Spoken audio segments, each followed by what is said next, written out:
बच्ची है जिसके साथ ये विभत्स घटना हुई है। एक बात तो ये कि बिहार में ये रोज़ की बात हो गई है। अभी कुर्नी में मुजफ्फरपुर की घटना हम लोग सुने हैं, अभी ये दूसरी घटना सुन रहे हैं। रोज़ ही कोई ना कोई घटना हो रही है, वो अलग बात है। लेकिन दो बातें जो समझ में आई, जो मीडिया के माध्यम से हम लोग रखना चाहते हैं। एक तो यहाँ जो 20-25 परिवार यहाँ रह रहे हैं मुस्लिम समुदाय के, उनको ये डर लग रहा है, चाहे उनके मन का सोच हो या किसी ने डराया हो, कि हम केस फॉलो करेंगे तो हम पर कोई हमारा घर जला सकता है, कोई हमको मार सकता है। तो पुलिस प्रशासन से हम लोग आग्रह करेंगे आपके माध्यम से भी कि भाई कम से कम उन परिवारों को सुरक्षित महसूस हो।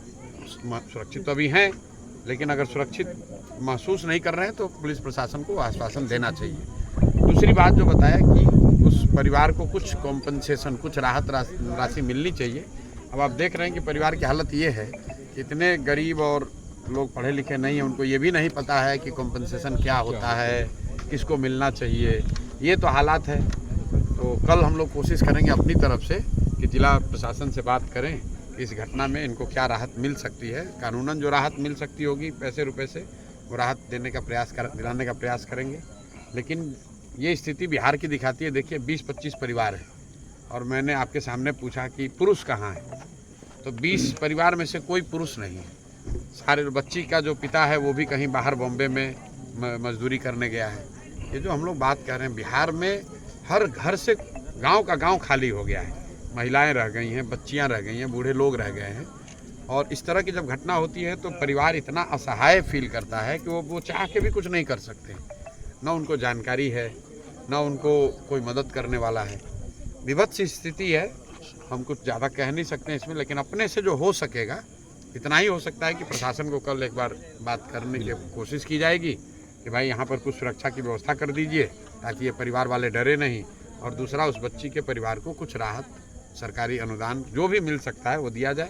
नहीं होगा तो हम लोग अपने स्तर से जो हो सकते हैं वो करेंगे। सर, जिस तरीके से ये घटना घटी है, इंसानियत शर्मसार हुई है और बताया जा रहा है कि परिवार वालों को धमकी दी जा रही है। इंसानियत शर्मसार ये पहली बार नहीं हुई है। तो बिहार में दिन में 3 बार इंसानियत शर्मसार हो रही है, 4 बार इंसानियत शर्मसार हो रही है। जब बिहार का मुखिया शारीरिक मानसिक तौर पर दिवालिया हो गया है, उसको समझ में ही नहीं आ रहा है, होश में ही नहीं है, तो यही होगा।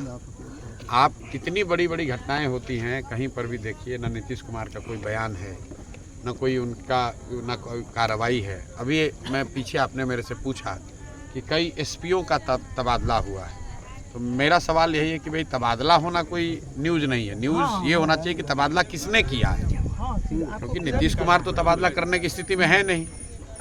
जिस व्यक्ति को प्रधानमंत्री का नाम याद नहीं है, उसको कैसे पता चलेगा कि किस जिला में कौन एसपी जाना चाहिए। तो कौन तबादला कर रहा है, कौन कार्रवाई कर रहा है या नहीं कर रहा है, ये तो उनके अगल बगल जो 4-5 रिटायर्ड ब्यूरोक्रेट हैं। बिहार तो बिल्कुल मुखिया विहीन हो गया है, इसको देखने वाला कोई नहीं है। 4-5 ब्यूरोक्रेट हैं और 3-4 गो उगाही मंत्री सब है। देख रहा है कि 4-5 महीने में सरकार जा रही है, जितना लूट सकते हैं उतना लूट लें। बिहार को लूटा जा रहा है और ये बात रोज़ हम लोग कैमरे पर कह रहे हैं। किसी ने बताया कि आप कहिएगा तो मानहानि का केस हो जाएगा। हम आपको कैमरे पर रोज़ कहते हैं, फिर दोहरा देते हैं।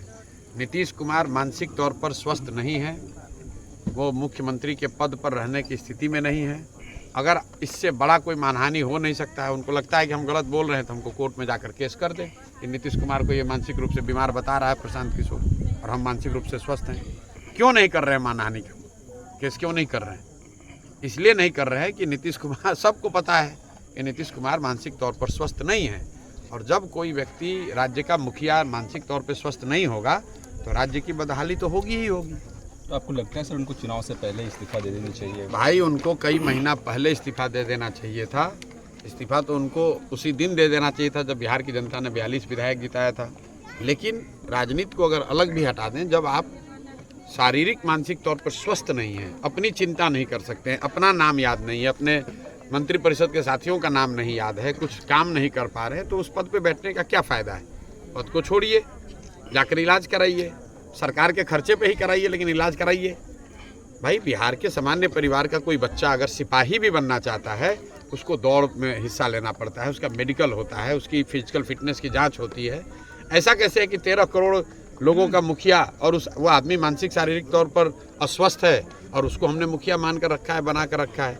इसके लिए नीतीश कुमार दोषी हैं और उससे भी ज़्यादा भाजपा वाले दोषी हैं। ये भाजपा वालों ने उनको बैठा रखा है। आपको क्या लगता है कि आपको हमको नीतीश कुमार के मानसिक स्वास्थ्य की स्थिति की जानकारी है?